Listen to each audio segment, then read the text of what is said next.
Hello friends, welcome back to my channel. তো বন্ধুরা, এখন আমরা কথা বলবো আমাদের কোয়েল মল্লিকের আপকামিং রিলিজ অবশ্যই একটা নারী কেন্দ্রিক ছবি মিতিন মাসির টিজারটা নিয়ে।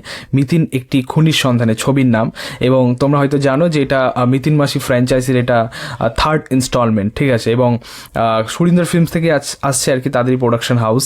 সো ওভারঅল কেমন লাগলো এই টিজারটা, আমরা সেটা নিয়েই কথা বলবো। প্রথমত একটা কথা বলি, দেখো আমার এই কথার সাথে হয়তো অনেকেই একমত হবেন। আমাদের ইন্ডাস্ট্রিতে এমন একজন অ্যাক্ট্রেস এই মুহূর্তে রয়েছেন যাকে নিয়ে লেডি সুপারস্টার বলে আর কি অনেকেই মানে মাতামাতি নাচানাচি করেন, মানে ফ্যান্স মহলে, দর্শক মহলে সেটা আমরা দেখতে পাই। বাট অনেস্টলি বলুন তো, মানে আদেও কি তিনি লেডি সুপারস্টার, মানে সেই যোগ্যতা বা সেই পোটেনশিয়াল কি তার মধ্যে রয়েছে? তিনি কি সেই সুপারস্টার হওয়ার যোগ্য এই মুহূর্তে দাঁড়িয়ে? মানে এই মুহূর্তে দাঁড়িয়ে অবশ্যই পুরনো আমাদের ইন্ডাস্ট্রিতে, বাট এই মুহূর্তে দাঁড়িয়ে তাকে কি সুপারস্টার বলা যায়? তার কটা হিট আছে, মানে নারী কেন্দ্রিক ছবিগুলো বিশেষ করে কটা হিট আছে, মানে সেরকম ছবি। আরেকটা কথা বলি যে ধূমকেতুর পর থেকে কিন্তু তার অ্যাটিটিউডটা যেন আরোই বেড়ে গেছে, ঠিক আছে। মানে তাকে লেডি সুপারস্টার কি বলে দেওয়া হলো, এবং তারপর থেকে তো তার একটা আলাদাই মেজাজ আমরা দেখতে পাচ্ছি। বাট সিরিয়াসলি বলছি, এই মুহূর্তে দাঁড়িয়ে যদি লেডি সুপারস্টার কাউকে বলতে হয়, সেটা অবশ্যই কোয়েল মল্লিক। ভাই এত বছর ইন্ডাস্ট্রিতে কাজ করে গেছে, তাকে তো একটু সম্মান দেওয়া উচিত নাকি? শুধু মানে তার থেকে মানে অন্য কাউকে নিয়ে বেশি ঢাক পেটানো হচ্ছে, সেটা আমরা এই মুহূর্তে দেখতে পাচ্ছি। বাট সেটা তো হওয়া উচিত নয়, কারণ তার মধ্যে সে পোটেনশিয়াল রয়েছে, আমরা জানি। তার মধ্যে সে ক্ষমতা আছে যে একটা নারী কেন্দ্রিক ছবি তিনি একা চালাতে পারেন বক্স অফিসে। আপনারা মিতিন মাসির পার্টগুলোই দেখতে পারেন, আগের পার্টগুলো প্রত্যেকটা পার্ট কিন্তু বক্স অফিসে চলেছে, সুপারহিট। তো আগামী পার্ট নিয়েও দর্শক কিন্তু খুবই এক্সাইটেড। এটা থার্ড ইনস্টলমেন্ট, যেটা ক্রিসমাসে আসছে। যদি আমার খুব ইচ্ছা ছিল যে ছবিটা দুর্গাপুজোতে আসুক, কারণ মিতিন মাসির, বিশেষ করে মিতিন মাসির দর্শক কিন্তু দুর্গাপুজোতে একটা আছে, একটা হিউজ অডিয়েন্স রয়েছে। তো ক্রিসমাসের মানে মরশুমটাও, ছুটির মরশুমটাও বড়, কিন্তু পুজোতে একটা আলাদা সেটার একটা প্রভাব থাকে। তোমরা দেখেছো হয়তো, মানে বড় বড় ছবি রিলিজ করলেও মিতিন মাসির প্রভাব কিন্তু আমরা দেখেছি, কোয়েল মল্লিকের প্রভাব কিন্তু আমরা দেখেছি। তো যাই হোক, আনফর্চুনেটলি ছবিটা ক্রিসমাসেই আসছে। এই ছবিটাও কিন্তু দুর্গাপুজোর আসার কথা ছিল, বাট অনেকটাই ঝামেলার কারণে পিছিয়েছে ছবিটা।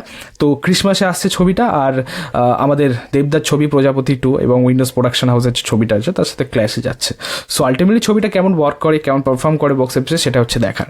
আরেকটা কথা বলি তোমাদেরকে, এই ছবির পোস্টারটা প্রথমে ড্রপ করা হয়েছিল এবং পোস্টারটা রিভিউ আমি করেছিলাম, তার মধ্যে টিজারও এসে গেছে। তো এখন আর পোস্টার রিভিউ ছেড়ে লাভ নেই। তো যাই হোক, কেমন ছিল আর কি টিজারটা?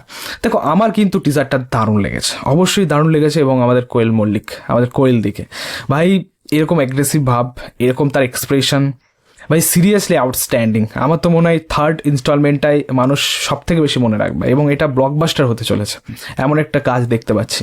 এবং একটা জিনিস খুব ভালো লাগলো, আমরা এটা দেখলাম যে এই ছবি একটি খুনের সন্ধানে হলেও, মানে একজন খুনির সন্ধানে হলেও বেশ ব্যাপারটা কিন্তু বেশ বেশ মাসি লাগছে, ঠিক আছে। মানে ওই ঘুমন্ত ব্যাপারটা কিন্তু আর নেই, একটু হলেও যদি ওই বোরিংনেসটা আগের পার্টগুলোর মধ্যে ছিল, বাট এই পার্টের মধ্যে সেটা কিন্তু হচ্ছে না। একটি খুনের সন্ধানে হলেও কিন্তু গল্পের মধ্যে সেই ক্ষমতাটা হয়তো রয়েছে, এটা বোঝা যাচ্ছে। এবং সেখানেও টিজার কারিংটা খুব ভালো লেগেছে। সেখানে মেকিং বলো, প্রত্যেকের পারফরমেন্স, তারপরে যেরকম আমরা বিজিএম এর কাজ দেখলাম, সব থেকে ভালো লেগেছে বিজিএম এর কাজ। পাশাপাশি ডায়লগগুলো কিন্তু খুব ভালো গেছে, বিশেষ করে কোয়েল দি যেভাবে বললেন, তার ভয়েসে মানে একটা যে কি বলবো, একটা অ্যাগ্রেসিভ ভাব ছিল ভয়েসটার মধ্যে, যে পাওয়ারফুল ব্যাপার ছিল, ওটা বেশ ভালো গেছে। ওটা বেশ ভালো মিনিংফুল ডায়লগগুলো ছিল, বিশেষ করে নারীকে কেন্দ্র করেই। তো সেখানে ডায়লগগুলো সেভাবেই লেখা হয়েছে, মিনিংফুল। পাশাপাশি একটা কথা বলবো, আমাদের রিসেন্ট টাইমে আমাদের রঞ্জিত মল্লিক স্যার একটা ইন্টারভিউতে বলেছিলেন যে এখনকার ছবিতে বাঙালি আনা দেখা যায় না। তো অবশ্যই বাবার মেয়ে, তো তাকে সেই অভাবটা পূর্ণ করতেই হবে।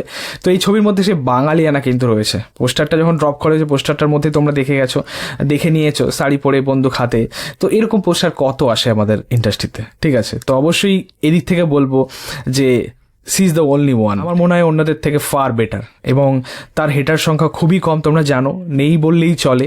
আমরা দেখি না তাকে ট্রোল হতে, খুব একটা দেখি না। তো যাই হোক, খুবই ভালো লাগছে, টিজারটা খুব ভালো লেগেছে, ছবিটা নিয়ে খুব এক্সাইটেড আমরা। ওভারঅল দেখা যাক যে ছবিটা কেমন ওয়ার্ক করে, আশা করছি ভালো হবে। তো বন্ধুরা, এই ছিল বলার টিজারটা নিয়ে। তোমাদের মতামত, রিয়াকশন অবশ্যই কমেন্টে জানিও। ভিডিওটা ভালো লাগলে অবশ্যই লাইক, কমেন্ট, শেয়ার করে দিই। পাশে থেকেও সাপোর্ট করো, চ্যানেলটাকে অবশ্যই সাবস্ক্রাইব করে দিও। পাশে থাকা বেল আইকন প্রেস করে দিই পরবর্তী ভিডিওগুলো আপলোড। Thank you, tata.